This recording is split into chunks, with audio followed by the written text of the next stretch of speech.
dear students of class 11, ভালো আছো তো সবাই? আমরা ফিরবো আবার আমাদের যে কবিতাটা আলোচনা আমরা করছিলাম, that is composed upon Westminster Bridge, written by William Wordsworth.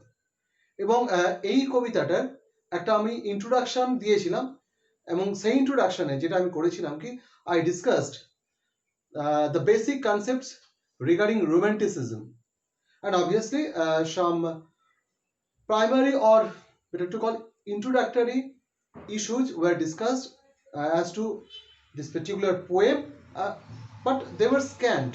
খুব কমই আলোচনা করেছিলাম কবিতার সম্পর্কে ইন জেনারেলি। মূলত আমি আলোচনা করেছিলাম রোমান্টিসিজম নিয়ে।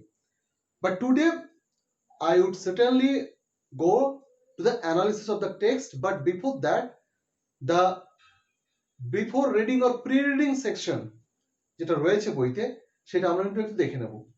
টেক্সটের আগে যেটা রয়েছে লেখক পরিচিতি বা সঙ্গে কিছুটা হয়তো ফুটনোট নয়, এটা বলবো আমরা প্রিনোট, সেটা একটু দেখে নিই।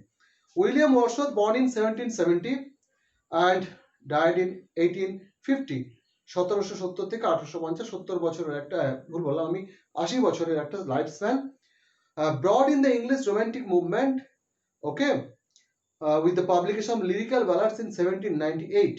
1798 সালে লিরিক্যাল ব্যালাডস বলে যে বইটা পাবলিশ হয়েছিল, সেটা ছিল দুজনের একটা joint venture, William Wordsworth and his close bosom friend S T. Coleridge বা স্যামুয়েল টেলর কোলরিজের।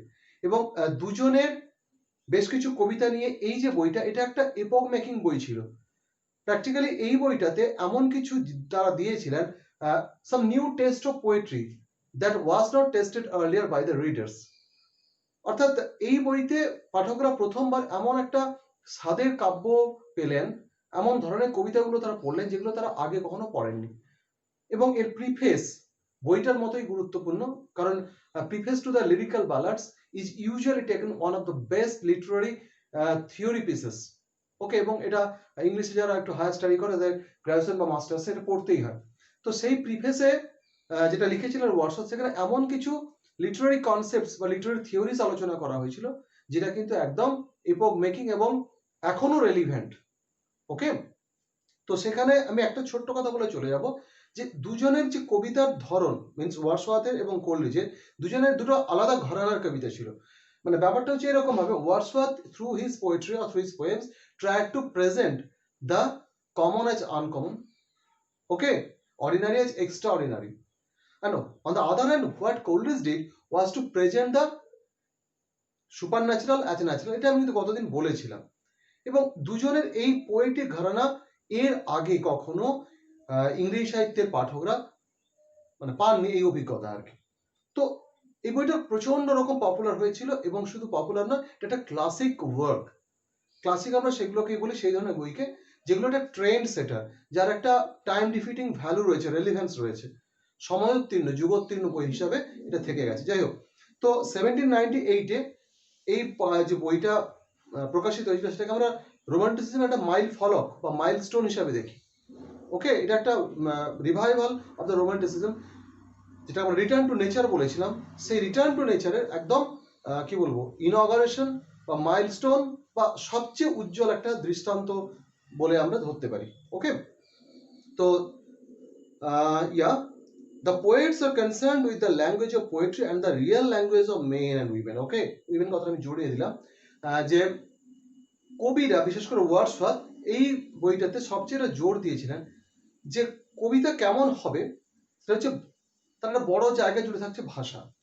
আমি এমন একটা ভাষায় কবিতা লিখলাম যে কবিতাটা কিন্তু দেখা গেল ভাবের সঙ্গে হয়তো গেল, কিন্তু সাধারণ মানুষের ভাষার সঙ্গে গেল না। অর্থাৎ মানুষ যেভাবে ভাষা বলে, আমি খুব হাই ফ্লোন ল্যাঙ্গুয়েজ লিখলাম, খুব দারুণ। আমি একটা উদাহরণ দিতে পারি, সাপোজ মেঘনাদ বধ কাব্য থেকে একটা উদাহরণ দিচ্ছি। রুশিলা বাসবত্রাস গম্ভীরে যেমতি, নিশীথে অম্বরে মন্দ্রে জিমুতেন্দ্র কপি, কহিলা বীরেন্দ্র বলি, ধর্মপথগামী হে রাক্ষস রাজানুজ, বিখ্যাত জগতে তুমি, কোন ধর্ম মতে কহ দাসে শুনি, জ্ঞাতিত্ব জাতিত্ব ভ্রাতৃত্ব এ সকলে দিলা জলাঞ্জলি। শাস্ত্রে বলে গুণবান যদি পরজন, গুণহীন স্বজন, তথাপি নির্গুণ স্বজন শ্রেয়, পর পর সদা, এ শিক্ষা হে রক্ষবৎ কোথায় শিখিলে। কবিতা শুনতে বেশ ভালো লাগলো, এই যে লাইনগুলো আমি বললাম বেশ চার্মড হয়ে হয়তো তোমরা শুনলে, কিন্তু প্র্যাকটিক্যালি এই কবিতা যতটা আমাদের শুনতে ভালো লাগলো আমরা ততটা বুঝলাম কি, বোঝার ক্ষেত্রে কিন্তু একটা ফারাক থেকে গেল। এবং তার প্রধান বাধাটা হলো ভাষা। ভাষাগুলো এতটাই হাই ফ্লোন, এত বেশ কিছু সংস্কৃত ধর্মী শব্দ রয়েছে, বোম্বাস্টিক না হলে বেশ হাই সাউন্ডিং ওয়ার্ডস, যেগুলো শুনতে ভালো লাগলেও আমাদের বোধের ক্ষেত্রে একটা বাধা সৃষ্টি করছে। পাশাপাশি যদি আমি একটা খুব সহজ কবিতা সুকুমার রায়ের বা সত্যেন্দ্রনাথ দত্তের আমি বলি, যে সমাজ বাংলাদেশ, কোন দেশেতে তরুলতা সকল দেশের চাইতে শ্যামল, কোন দেশেতে চলতে গেলে দলতে হয় রে দুর্বা কোমল, কোথায় ফলে সোনার ফসল সোনার কমল ফোটে রে, সে আমাদের বাংলাদেশ আমাদেরই বাংলা রে। তো দ্বিতীয় যে উদাহরণটা নিঃসন্দেহে বুঝতে কোনো কষ্ট হয়নি, তার মূল কারণ হচ্ছে ভাষা। তো ওয়ারশথ সওয়াল করেছিলেন, he advocated the use of real language of men, মানুষ যে সত্যিকারের ভাষায় কথা বলে, আর্টিফিশিয়াল অর্থাৎ আমরা ম্যানুফ্যাকচার ল্যাঙ্গুয়েজ, মানুষের মুখে যে ভাষাটা বসাচ্ছি কাব্যের জগতে, সেই ভাষায় কিন্তু মানুষ কথা বলছে না, এবং সেখানে দেখা যাচ্ছে পাঠকের কাছ থেকে হয়তো সাহিত্য দূরে সরে যাচ্ছে। তো এই জায়গায় দাঁড়িয়ে রিয়েল ল্যাঙ্গুয়েজও যারা মানুষ যে ভাষায় কথা বলছে দৈনন্দিন জীবনে, সেরকম সহজ সরল ভাষা প্রয়োগের উপর জোর দিয়েছেন। যদিও এই পয়েন্টটা নিয়েই কিন্তু বিতর্ক রয়েছে, কারণ ওয়ারশথের প্রচুর কবিতা রয়েছে যেখানকার ভাষা কিন্তু খুব খুব হাই, একদম high flown, very much enriched with latinised expressions. তো এই যে ব্যাপারটা, ওয়ারশথ এটাকে প্রোপাগেট করেছিলেন এবং এটাকে খুব অ্যাডভোকেট করেছিলেন, এবং সেই কারণে দেখা যাচ্ছে এই যে বলেছিলাম ডেমোক্রেটাইজেশন অফ পোয়েট্রি, অর্থাৎ কবিতাকে বা কাব্যকে সাধারণ মানুষের দুয়ারে পৌঁছে দেওয়া, সাধারণকে কাব্যের অঙ্গনে টেনে আনা, এই প্রসেসটা কিন্তু শুরু হয়েছিল। হ্যাঁ, কিছু কিছু ক্ষেত্রে বিচ্যুতি ছিল যেটা আমি বললাম আগে, কিন্তু অলটুগেদার আমরা ব্যাপারটাকে অস্বীকার করতে পারবো না। The poets were concerned with the language of poetry and the real language of men. Wordsworth wrote much of his poetry in the Lake District in Cumbria, where he was born. তো ওয়ার্ডসওয়ার্থের জন্ম ইংল্যান্ডের lake ডিস্ট্রিক্টে, কাম্ব্রিয়া যেটা, এবং সেখানকার ভাষার একটা প্রভাব তার মধ্যে রয়েছিল, তার জন্মস্থান। In his poetry which he describe as the spontaneous overflow of powerful emotions recollected in tranquillity. First পার্টটা আমি বলেছিলাম, সেকেন্ড পার্টটা বলিনি, গতদিন আলোচনায় ছিল। স্পন্টেনিয়াস ওভারফ্লো, স্বতঃস্ফূর্ত বহিঃপ্রকাশ অফ পাওয়ারফুল ইমোশনস, আমাদের যে খুব জোরালো আবেগগুলো, সেগুলো যখন স্বতঃস্ফূর্তভাবে আমাদের প্রকাশিত হয়, মনের বাইরে বেরিয়ে যায়, সেই আবেগই হচ্ছে কবিতার প্রকাশ। তবে হ্যাঁ, সেটাকে রিকালেক্টেড হতে হবে, সঙ্গে সঙ্গে লেখা যাবে না। ওয়ারশথের একটা খুব কাব্যিক বৈশিষ্ট্য ছিল, একটা ছোট্ট কথা বলে রাখি, ওয়ারশথের বেশিরভাগ সেরা সেরা কবিতা বা কাব্য লিখিত হয়েছে ইনস্ট্যান্টেনিয়াসলি নয়। He always prefer writing poetry in tranquillity on the basis of recollection, অর্থাৎ কোন একটা দারুণ জিনিস তিনি দেখলেন, তার মনটা খুব ইমপ্রেসড হলো, সেই যে প্রাথমিক আবেগ, সেটার উপর তিনি দাঁড়িয়ে লিখতেন না, কারণ তিনি বিশ্বাস করতেন ওর মধ্যে সুপারফ্লুইটি থাকতে পারে, সুপারফ্লুয়াস কিছু এলিমেন্টস থাকতে পারে, এক্সিজারেশন থাকতে পারে। তো তাকে কয়েকটা দিন, সপ্তাহ, মাস, বছর সময় দিতে হবে থিতানোর জন্য। হ্যাঁ, বছর বছর কথাটা এটা এই কারণেই বলছি, কোনো কোনো কবিতা লেখা হয়েছে মূল অভিজ্ঞতা থেকে বেশ কয়েক বছর পরে। তো এই যে যেমন আমাদের টিনটার আমি কবিতাটা, সেটাও তাই। বা সলিটারি রিপার বলে একটা কবিতা রয়েছে, behold her single in the field, yon solitary highland lass, living and singing by herself. এই কবিতাটাও বেশ কয়েক বছর পরে লেখা। তো এরকম হামেশাই দেখা যেত ওয়ারশথ যখনই কোনো ভালো জিনিস দেখতেন, তার স্মৃতিটা নিয়ে চলে আসতেন। এবং ওয়ারশথের ব্যাপার ছিল, তিনি যেহেতু মনের দিক থেকে প্রচন্ড রকম নেচারাল লাভার ছিলেন, তাকে বলা হতো হাই প্রিস্ট অফ নেচার, প্রকৃতির পূজক, the poet of great communion with nature. তো প্রকৃতির সঙ্গে তার সম্পর্ক ছিল এটা অলমোস্ট ভক্তি আর ভক্তের সম্পর্ক একদিক থেকে বলা যেতে পারে। প্রেমিক প্রেমিকার সম্পর্কের গভীরতা ছিল, এবং আত্মার সঙ্গে আত্মার সম্মিলনের সম্পর্ক ছিল। এটা খুব বড় কথা আমি বলে দিলাম, বুঝতে আর একটু সময় লাগবে। ওয়ারশথ প্রকৃতিকে কেবল কতগুলো গাছপালা, ফুল, পাখি, নদী, পাহাড়ের সমষ্টি হিসাবে দেখেননি, দেখেছিলেন একটা স্ট্রং এন্টিটি হিসাবে, অস্তিত্ব হিসাবে, এবং খুব অ্যাক্টিভ এন্টিটি, যে এন্টিটি মানুষের সোলের সঙ্গে, প্রকৃতির সোল যেটা রয়েছে, যে মানুষের সোলের সঙ্গে একটা ইউনিয়ন চায়, একটা কমিউনিকেশন চায়, এটা তিনি ফিল করতেন অলওয়েজ। তো যাই হোক, এই কারণেই তার মনের মধ্যে সবসময় যে চির জাগরুক নেচারের একটা লাইফ ফোর্স থাকতো। শহরে যখন তার কর্মসূত্রে থাকতে হতো, হামেশাই গট অ্যাঙ্গুইজড, মেন্টালি টর্চার, তার ভালো লাগতো না কিছু, পালাতে চাইতেন, কিন্তু যখন পালাতে পারতেন ভালো কথা, চলে যেতেন কোনো একটা ন্যাচারাল বিউটির সাইটে। আর যখন পালাতে পারতেন না, what did he do? What he did actually to lie down simply, being isolated from the outside world on his coach. ঘরে চুপচাপ খাটের উপর শুয়ে থাকতেন, চুপচাপ পড়ে থাকতেন এবং মনে মনে ভাবতেন অতীতে তার কি কি ভালো অভিজ্ঞতা ছিল, সুন্দর সুন্দর প্রাকৃতিক দৃশ্যের অভিজ্ঞতা, সেগুলোকে রিকালেক্ট করতেন, পুনঃস্মরণ করতেন। এবং তখন যে আবেগটা তার মনে ফিরে আসতো, তিনি বিশ্বাস করতেন সেই আবেগটাই ছিল solid, the real gist of the entire experience. কারণ ততদিনে সুপার ফ্লুইড ব্যাপারটা বেরিয়ে গেছে, অনেকটা সেরকম না, জলে যখন আমরা কাদা গুলে দিই তখন ঘোলাটে জল, তো সেটা যদি ভাবা হয় ওটাই জলের স্বরূপ, তা কিন্তু নয়। একটু রেখে দিলে খাদাটা থিতিয়ে গেছে, ড্রেক্স হয়ে নিচে চলে গেছে, তার উপরে জলটা স্বচ্ছ। ফলে এই যে ব্যাপারটা কবি অনেকটা ওই রকমই ভাবতেন যে সুপার ফ্লুইডিটা যখন চলে যাবে, দুধকে যখন আমরা তাপ দিই দুধটা উথলে ওঠে, সেটাই দেখা যাবে হয়তো এক পা দুধ পুরো পাত্রটাকে একদম ভরিয়ে দিয়েছে, but that is not the reality with the drink or with the liquid. তাকে এবারে তাপটা কমিয়ে দাও, তখন যে ভলিউমে আসবে, যে কোয়ান্টিটিটা আমরা দেখতে পাবো, তো সেটা হচ্ছে রিয়েল কোয়ান্টিটি ও রিয়েল ভলিউম। তো অনেকটা সেম ফ্যাশনে ওয়াসদ লিখতেন কি তার ইমোশনগুলোকে রিকালেক্ট করতেন এবং সেটা ট্রাঙ্কুইল অবস্থায়। বাইরে তিনি খুব ডিস্টার্ব আছেন, কিন্তু মেন্টালি আস্তে আস্তে করে নেচারের যখনই কোনো সংসব তার মাথায় আসতো, সরাসরি থাকতে পারলে তো খুব ভালো কথা, যখন হতো না তখন তিনি করতেন কি নেচারের ওই সিনারিওগুলো যেটা তার মনের মধ্যে ইমপ্রিন্টেড হয়েছিল, he recollected them and that brought about some kind of great tranquillity all over his mind and soul. এবং সেই সময় তার যে আবেগ আসতো, ইমোশনস আসতো, তার স্বতঃস্ফূর্ত বহিঃপ্রকাশ যেটা ঘটতো, সেটাই ছিল তার কাছে সেরা কবিতা বা কবিতার অ্যাকচুয়াল অর্থ। সো তার কাছে কবিতা ছিল the spontaneous overflow of powerful emotions recollected in tranquillity. আশা করি ব্যাপারটা বোঝা গেছে, যেটা উইদিন কোটেশন ছিল। এবং the poet celebrated his poetry, pardon me just a second, in his poetry which he describes as the spontaneous overflow of powerful emotions recollected in tranquility, the poet celebrated his very personal relationship with nature, যেটা আমি এতক্ষণ বললাম। প্রকৃতিকে তিনি একটা ব্যক্তি অস্তিত্ব হিসাবে দেখতেন এবং তার কবিতায় বা কাব্যে আমরা এটা দেখেছি, হামেশাই দেখেছি। The daffodils, little Lucy, the village idiot, the rivers, the mountain, all were all part of his experience. ওই যে making common look uncommon, making ordinary look extraordinary, এদেরকে তুলে আনতেন তিনি। গ্রামের কোনো ছেলে যে হয়তো কোনোদিন পড়াশোনা ধার ধারেনি, সকালবেলা গবাদি পশু নিয়ে মাঠে যায়, একটা চাষির মেয়ে, ঠিক আছে, সে হয়তো মানে কি বলে চাষের কাজে গোটা কাদামাখা হাত পা, তো এইরকম যে ব্যাপার ট্যাপারগুলো তাকে খুব টানতো। ওকে, that is the matter. Wordsworth went on landscape tours of the Alps, Italy, France, and Switzerland, and discovered a profound love of nature. Okay, even as he found respect and sympathy for the ordinary men and women who toil hard on the land. তিনি ঘুরে বেড়াতেন, বললাম না, যখনই তার মন খারাপ করতো তিনি প্রকৃতির কোলে পালাতেন। সবসময় তার জন্মস্থানে যাওয়া হয়তো সম্ভব হতো না, কিন্তু এই যে বিভিন্ন জায়গাগুলো বলা হলো, আলপসের বিভিন্ন যে কর্নারগুলো তিনি যেতেন, ইটালি, ফ্রান্স, সুইজারল্যান্ডে বিভিন্ন যে ন্যাচারাল সাইটসগুলো রয়েছে, এক্সিডিংলি বিউটিফুল ইমপ্রেসিভ ন্যাচারাল সাইট, সেখানে তিনি চলে যেতেন। ওকে, এবং তার গভীর একটা শ্রদ্ধা ছিল সেই সমস্ত সাধারণ মানুষের প্রতি, সিম্প্যাথি ছিল যারা কিন্তু প্রচন্ড পরিশ্রমী মানুষ, যাদেরকে আমরা শ্রমজীবী মানুষ বলি, toiling section of our society. The French Revolution in 1789 impressed upon him the ultimate values of liberty, equality and fraternity. ফরাসি বিপ্লবের একটা প্রভাব প্রবলভাবে ছিল, কারণ ফরাসি বিপ্লব সাধারণ মানুষের কথা বলেছিল, তাই তো।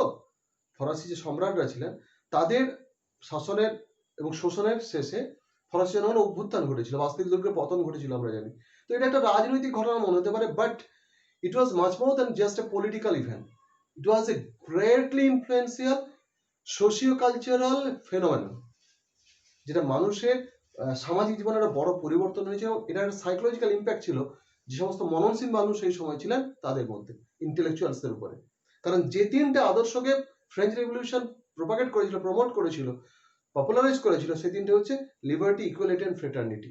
লিবার্টি মানে স্বাধীনতা, ইকুয়ালিটি মানে সাম্য, এবং ফ্রেটার্নিটি মানে সৌভ্রাতৃত্ব। তো এটাই তো হচ্ছে মানবতার মূল কথা, তাই না? মানবতা মানে কি?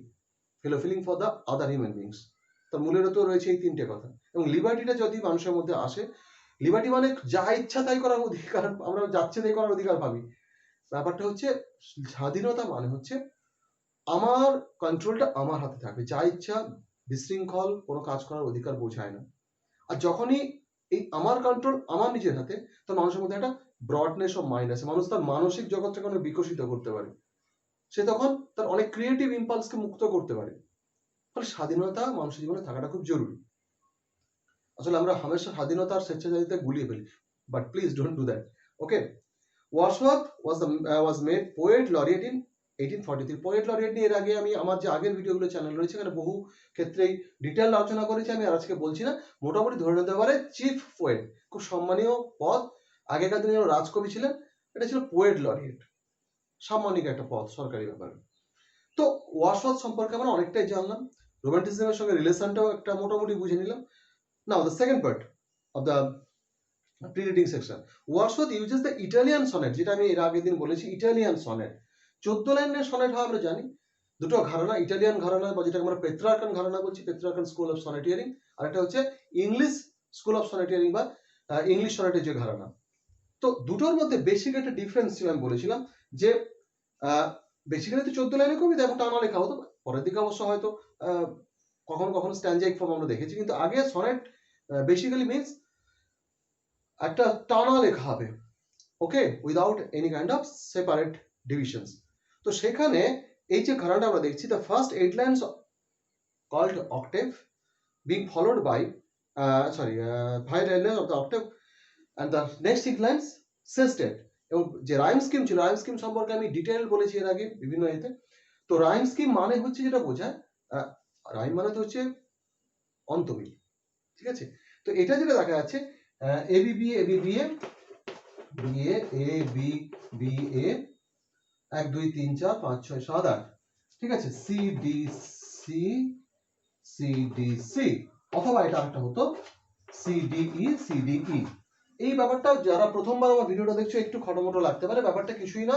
এটা প্রথম লাইন, দ্বিতীয়, তৃতীয়, চতুর্থ, পঞ্চম, ষষ্ঠ, সপ্তম, অষ্টম, নবম, দশম, একাদশ, দ্বাদশ, ত্রয়োদশ, চতুর্দশ, বা এখানে 8 এর পরে এগুলো ধরতে পারি আমরা। তো এর সঙ্গে এর মিল আছে, মানে প্রথম লাইনের সঙ্গে চতুর্থ, চতুর্থের সঙ্গে পঞ্চম, পঞ্চমের সঙ্গে অষ্টম, এগুলো আমি বলেছিলাম না যে এখানে হয়তো স্মৃতি, এখানে হয়তো তিথি, এখানে নীতি হয়, এখানে ইতি, ওই রকম। তাহলে এই যে দ্বিতীয় সঙ্গে তৃতীয় মিল, দ্বিতীয়, তৃতীয় এবং একই সঙ্গে দেখতে পাচ্ছি আমরা সপ্তম অষ্টমের মিল, সরি ষষ্ঠ সপ্তমের মিল। তো এইটা হচ্ছে রাইম স্কিম। সেটা শেক্সপিয়ারের কাছে এসে বদলে গেছিল এবি এবি, সিডি সিডি, ইএফিএ, জিজি। সেটা পরে আমাদের এখন আলোচ্য বিষয় নয়, যেহেতু এটা দেখতে পাচ্ছি ইতালিয়ান ঘরানায় লেখা। So the first 8 lines of the octave follow the rhyme scheme of ABB, ABB. The following 6 lines are sestet keep to the rhyme scheme of CDC, CDC. তো CDE, CDEও কখনো হয়, শুধু CDC হয়, ঠিক আছে। The poet sees the city, হ্যাঁ এবারে আমি আসছি কি, কবিতাটা লেখা হয়েছে যেখান থেকে ওয়েস্টমিনস্টার ব্রিজ, আমরা লন্ডনে ঢোকার মুখে এই ব্রিজটা পাবো টেমসের উপরে। তো ওয়ার্ডসওয়ার্থ খুব রেয়ার ক্ষেত্রে ম্যানমেড কিছু নিয়ে লিখেছেন। এই কবিতাটা স্পেশাল কবিতা in this respect that here Wordsworth composes lines or his verse upon something man-made, কারণ সিটি তো ম্যান-মেড, তাই না? আমরা হামেশাই বলি God made villages, man has made cities। ওই জন্য দেখা যায় প্রকৃতি যেগুলো ভগবান সৃষ্টি করেছে বলে আমরা মনে করি, সেটা অনেক বেশি সুন্দর। মানুষ যেগুলো সৃষ্টি করেছে অনেক বেশি আমরা কদর্যতায় ভরিয়ে ফেলি, নোংরা ফেলি, ইত্যাদি ইত্যাদি হবে। যাই হোক, তো ম্যানমেড কিছু নিয়ে সচরাচর ওয়ার্ডসওয়ার্থ লেখেননি, কারণ তার মনটার যে কানেকশনটা ছিল, তার আত্মার connection, that he did have the connection of his soul, that was with the nature, not with the man-made city life। তাহলে এই কবিতাটা ব্যতিক্রমী, কিভাবে আমরা এটাকে রিলেট করবো ওয়ার্ডসওয়ার্থিয়ান যে ওয়ার্ল্ড অফ পোয়েট্রির সঙ্গে? প্র্যাকটিক্যালি এই কবিতাটাতে যে সময়টাকে ওয়ার্ডসওয়ার্থ ধরেছেন, that is the time very much important when the city is not like the general city in its normal din and bustles। শহরে যে আমরা ডিন অ্যান্ড বাসেলস, হট্টগোল, ধোঁয়া ধুলো দেখি, সেরকম অবস্থায় নেই। The early hours, very early hours of the day is the hour when the poet finds the city in its calm, quiet presence। এবং তার কাছে এটা যেন একটা পোস্টকার্ড পিকচারের মতো মনে হচ্ছে। তখন মানুষের ঘুম ভাঙেনি সেভাবে, ধোঁয়া ধুলোর কারবার শুরু হয়নি, দিনের প্রথম আলোটা এসে পড়ছে, এবং যেদিক থেকে এসে পড়ছে লন্ডনের সমস্ত টাওয়ার্স, ব্রিজেস, অ্যাকচুয়ালি লন্ডন শহরটা কিন্তু খুব সুন্দর, এটা একটা ব্যাপার আছে, ইংরেজরা লন্ডন শহরটা এবং তার সংলগ্ন নদীটাকে খুব সুন্দর করে ওরা মেনটেন করে। আমরা মানে ওরা একটা সরু খালের মতো টেমসকে পেয়ে এত সুন্দর করে মেনটেন করে, আমরা অত বড় গঙ্গা নদীকে পেয়ে জেনারেল নর্দমা বানিয়ে ফেলেছি। This is the difference. যাই হোক, তো ওখানে যে বিল্ডিংস টাওয়ার্স এগুলো রয়েছে, নদী রয়েছে, সবকিছু মিলিয়ে মিশিয়ে একটা দারুণ সিনারিও। এবং যে সিনারিওটা ওয়ার্ডসওয়ার্থের কাছে কখনোই মনে হয়নি যে এটা ম্যানমেড একটা আর্টিফিশিয়াল কিছু, মনে হচ্ছে এটা একটা দারুণ পেইন্টারের হাতে আঁকা ছবি। এবং এই যে ট্রান্সফরমেশন ওয়ার্ডসওয়ার্থের কাছে ধরা দিয়েছে, সেই কারণেই কবিতাটা তার পক্ষে লেখা সম্ভব হয়েছে। এটা যদি কোনো late hour of the day হতো, আই হ্যাভ মানে enough doubt, or I simply go to the other side to opine that Wordsworth could have never written this poem. তো এই সম্ভব হয়েছিল ওই ভোরবেলা, যখন পুরো লন্ডন শহরটা একটা পিকচারেস পোস্ট কার্ডের মতো দেখতে লাগছে। তো সেটাই বলছেন যে Wordsworth uses the Italian sonnet, এটা হলো, এটা গেল। Next, the poet sees the city as a part of the natural landscape, that is the point. কবি এখানে শহরটাকে দেখেছেন প্রাকৃতিক রূপের একটা অংশ হিসাবে। he creates a picture of calm and wonder in the early morning light. Okay, Wordsworth's sister Dorothy described the scene seen by her and her brother in a journal. Dorothy ওয়ার্ডসওয়ার্থের বোন ছিল এবং দাদাকে প্রচন্ড ভালোবাসতো, এবং বহু ওয়ান্ডারিংস বা ভ্রমণের সময়, ট্যুরস এন্ড ট্রাভেলের সময় ডরথি কিন্তু তার দাদার সঙ্গে কম্পেনিয়ন হিসাবে থাকতো। এবং এই অভিজ্ঞতাটাকে ডরথি তার একটা জার্নাল লিখেছেন। It is a beautiful morning.